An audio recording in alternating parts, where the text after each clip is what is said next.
is The Opinions, a show that brings you a mix of voices from New York Times opinion. You've heard the news. Here's what to make of it.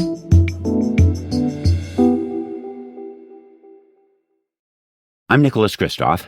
I'm a columnist for the New York Times. Over the past couple of decades, dogs have evolved into humans. That's how I think of them now. In polls, nearly all U.S. pet owners say that dogs are actually part of their families. The U.S. has more dogs now than kids, and households are spending lavishly on pets. There are high-end dog foods, there's sophisticated health services, and if the chemotherapy doesn't succeed, there are wonderful pet cemeteries. I totally understand this. Connie, I'm going to put the microphone right next to you right here. I have a dog named Connie who is a Kuvas, a big white dog, looks something like a Great Pyrenees, but more beautiful. Okay, Connie, what do you think? And she is a wonderful guard dog for the farm. Here you go. Dogs truly are a part of the family. Still, my point here isn't to highlight why dogs are the best people, but rather to point to something else. It's our hypocrisy.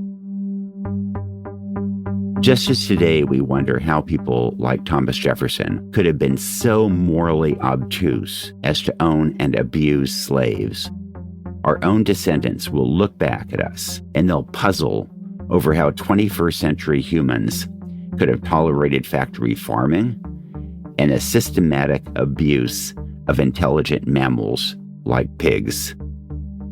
Pigs are mostly invisible to us before they end up as sausages on a plate, so we typically ignore their suffering. Let me enlighten you. Female pigs often spend nearly all their adult lives confined to coffin-sized pens so narrow that they can't turn around. They don't go outside, touch soil, see the sky, or exercise. Someone mistreats a dog and will call 911.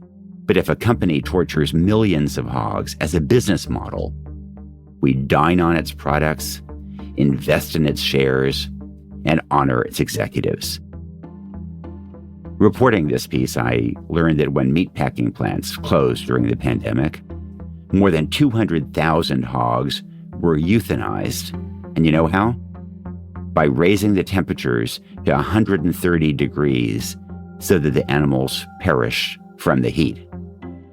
States have laws making it illegal to leave a dog in a hot car, but it's fine to torture and kill 200,000 pigs in that way. Growing up on a farm, raising pigs, sheep, cattle, chickens, and geese, I learned that farmed animals are just like pets in so many ways. They're capable of experiencing joy, love, fear, and suffering. My most compelling memory of the animals we raised was of our geese, and geese mate for life. We would lock them up in the barn, and then I would go grab the geese one by one and take them to the chopping block, and my dad would chop off their heads. And the geese would be terrified. They'd be running away. I'd grab one and I'd start walking over to the chopping block. And then its mate would emerge from that crowd, tremulous, terrified, but come toward me, honking, trying to reassure its spouse in my hands. And boy, that was an example of courage and fidelity that I have rarely seen equaled in any species and never surpassed. I'd become gradually more uncomfortable with the idea of the way we were treating livestock and the moral inconsistency of that. But it just seemed kind of the way the world works. And so for a long time, I put up with that inconsistency. Also, I kind of liked meat, frankly.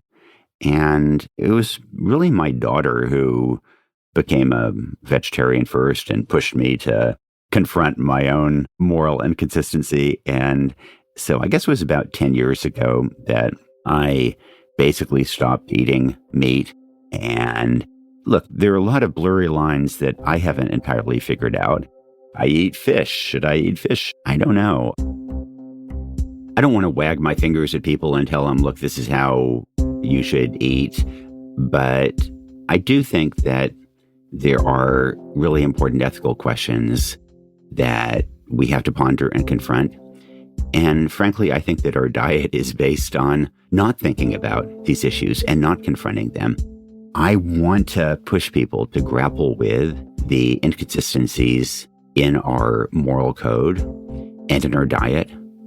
And I think maybe, just maybe, that will lead some people to take a different approach to their breakfast.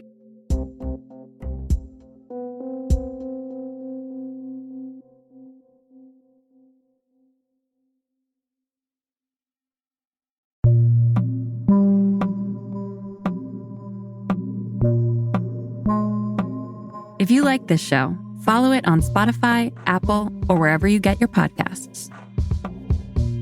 This show is produced by Derek Arthur, Sophia Alvarez-Boyd, Vishaka Durba, Phoebe Lett, Christina Samuelewski, and Jillian Weinberger. It's edited by Kari Pitkin, Allison Bruzek, and Annie Rose Strasser.